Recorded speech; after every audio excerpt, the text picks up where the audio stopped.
आज दक्षिण एशिया की उस महागाथा को समझते हैं कि कैसे भूगोल ने इस पूरे क्षेत्र के इतिहास और यहां बसने वाले करोड़ों लोगों की किस्मत तय की।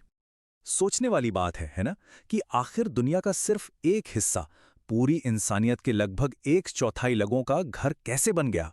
आइए इस पहेली को सुलझाते हैं और उन घटनाओं की श्रृंखला को देखते हैं जिन्होंने इस अद्भुत क्षेत्र को गढ़ा है। ठीक है, तो सबसे पहले ये साफ कर लेते हैं कि जब हम इस इलाके की बात करते हैं तो हमारा मतलब क्या होता है, क्योंकि यहाँ भूगोल और राजनीति मिलकर एक बहुत ही दिलचस्प कहानी बनाते हैं। देखिए, अगर हम सिर्फ भूगोल के नजरिए से देखें तो भारतीय उपमहाद्वीप जमीन का एक बहुत ही साफ साफ हिस्सा है। एक तरफ ऊंचे हिमालय हैं और बाकी तरफ विशाल समुद्र। ये इसे कुदरती तौर पर बाकी एशिया से अलग कर देते हैं। अच्छा, यहाँ एक छोटा लेकिन बहुत जरूरी फर्क है।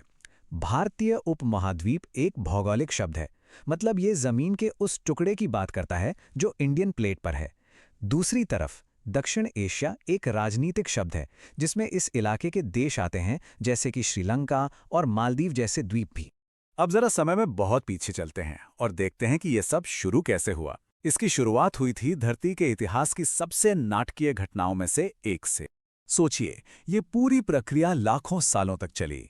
जमीन का एक विशाल टुकड़ा यानी इंडियन प्लेट अपने सुपर कॉन्टिनेंट से टूटकर उत्तर की ओर बढ़ा और यूरेशियन प्लेट से टकरा गया। ये टक्कर इतनी जबरदस्त थी कि इसके दबाव से दुनिया की सबसे ऊंची पर्वत श्रृंखला हिमालय का जन्म हुआ। इसने सचमुच दुनिया का नक्शा ही बदल दिया। और देखिए, पहाड़ों की वो विशाल दीवार सिर्फ आसमान को नहीं छूती, बल्कि वो इस क्षेत्र के मौसम की सबसे बड़ी ताकत मॉनसून का इंजन भी है। तो ये मॉनसून, जो इस पूरे उपमहाद्वीप की धड़कन है, आखिर काम कैसे करता है? इसके पीछे का विज्ञान क्या है? सब कुछ सूरज से शुरू होता है। गर्मियों में जब रेगिस्तान और मैदानों की जमीन भट्टी की तरह तपती है तो वहां एक बहुत बड़ा लो प्रेशर जोन यानी कम दबाव का क्षेत्र बन जाता है। अब कुदरत का नियम है कि वो खाली जगह को भरती है। तो जैसे ही गर्म हवा ऊपर उठती है, हिंद महासागर से ठंडी नमी से लदी हवाएं उस खाली जगह को भरने के लिए दौड़ पड़ती हैं। और यही हिमालय अपना जादू दिखाता है। वो एक विशाल दीवार बनकर इन नम हवाओं को रोक लेता है, उन्हें ऊपर उठने पर मजबूर करता है। और जैसे ही ये हवाएं ठंडी होती हैं, वो अपनी सारी नमी मूसलाधार बारिश के रूप में बरसा देती हैं। और इसका असर देखिए कितना जबरदस्त है।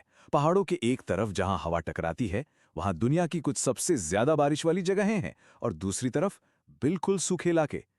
प्रकृति का ये संतुलन वाकई कमाल का है। तो वो सारी बर्फ जो पहाड़ों पर है और मॉनसून की वो सारी बारिश, उसे कहीं तो जाना होता है ना? यहीं से जन्म होता है उन महान नदियों का जो इस पूरे इलाके के लिए जीवन की धमनियों जैसी हैं। सिंधु, गंगा और ब्रह्मपुत्र, ये तीन विशाल नदी प्रणालियां जो तिब्बत के पठार और हिमालय से निकलती हैं, इस क्षेत्र के परिदृश्य और इतिहास को परिभाषित करती हैं। ये नदियां सदियों से अपने साथ पहाड़ों से उपजाऊ मिट्टी बहाकर लाती रही हैं। इसी मिट्टी से विशाल सिंधु गंगा के मैदान बने, जो आज दुनिया के सबसे ज्यादा उपजाऊ कृषि क्षेत्रों में से एक हैं।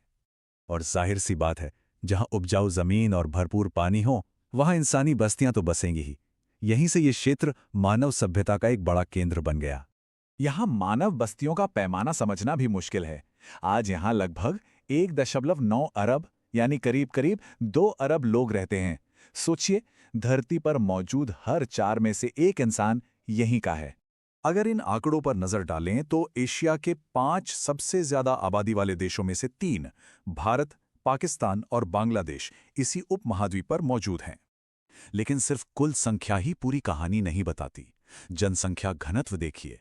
बांग्लादेश में हर वर्ग किलोमीटर में 1100 से ज्यादा लोग रहते हैं, जबकि मंगोलिया में सिर्फ 2।